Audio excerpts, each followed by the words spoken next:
এক রাজ্যে ছিল সুন্দরী রাজকুমারী স্বর্ণময়ী। তার রূপ ও গুণের খ্যাতি দূরদূরান্তে ছড়িয়ে পড়েছিল।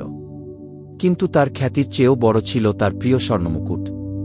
এটি ছিল এক অমূল্য ঐতিহ্য যা তার পূর্বপুরুষরা শত শত বছর ধরে রক্ষা করে আসছিলেন।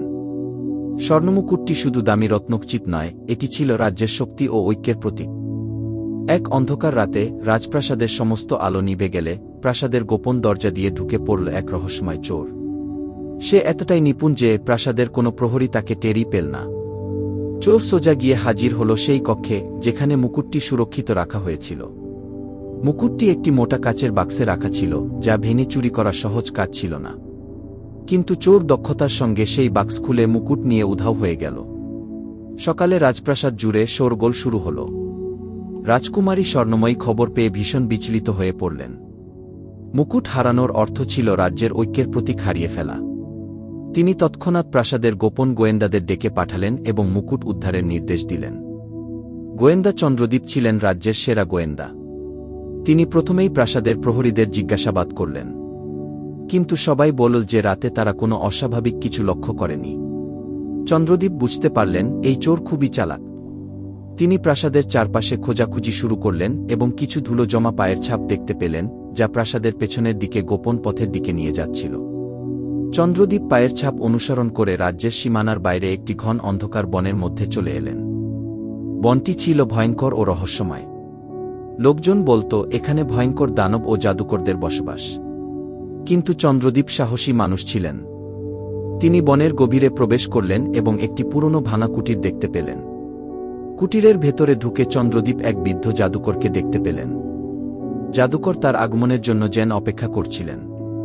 তিনি বললেন, তোমার মুকুট এখানেই আছে, কিন্তু এটি ফেরত পেতে হলে তোমাকে 3টি ধাঁধার উত্তর দিতে হবে। চন্দ্রদীপ সাহসী কণ্ঠে উত্তর দিলেন, আমি প্রস্তুত। ধাঁধা দিন। জাদুকর প্রথম ধাঁধা দিলেন। একটি নদী যার 2 তীরে জল নেই, এটি কি? চন্দ্রদীপ একটু ভেবে বললেন, রাস্তা। জাদুকর সন্তুষ্ট হলেন এবং দ্বিতীয় ধাঁধা দিলেন।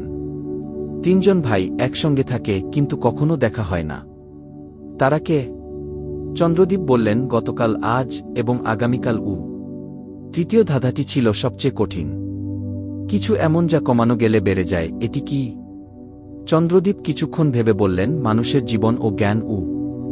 জাদুকর চন্দ্রদীপের বুদ্ধিমত্তায় মুগ্ধ হলেন। তিনি বললেন, তুমি সত্যিই যোগ্য। মুকুটটি এখানে আছে, কিন্তু এটি এক ভয়ঙ্কর চোরের দ্বারা চুরি করা হয়েছিল। চোরটি এখন এই বনের গভীরে লুকিয়ে আছে। তাকে ধরতে হলে তোমার সাহস এবং সতর্কতা প্রয়োজন। চন্দ্রদীপ বনের গভীরে গিয়ে চোরকে খুঁজে বের করলেন। চোরটি ছিল এক দুষ্টু জাদুকর, যে মুকুটটি নিজের শক্তি বাড়ানোর জন্য ব্যবহার করতে চেয়েছিল। চন্দ্রদীপ বুদ্ধি খাটিয়ে জাদুকরের ছলনায় না পড়ে তাকে বোকা বানালেন এবং মুকুটটি উদ্ধার করলেন। চন্দ্রদীপ মুকুট নিয়ে রাজ্যে ফিরে এলে রাজকুমারী স্বর্ণময়ী আনন্দে আত্মহারা হয়ে গেলেন। তিনি ঘোষণা করলেন, চন্দ্রদীপ শুধুই একজন গোয়েন্দা নন, তিনি রাজ্যের রক্ষক। রাজ্যের মানুষও চন্দ্রদীপকে নায়ক হিসেবে বরণ করে নিন। সেই দিন থেকে রাজকুমারীর মুকুট আরও কঠোর নিরাপত্তায় রাখা হল এবং চোরেদের জন্য কঠোর শাস্তির আইন প্রণয়ন করা হল।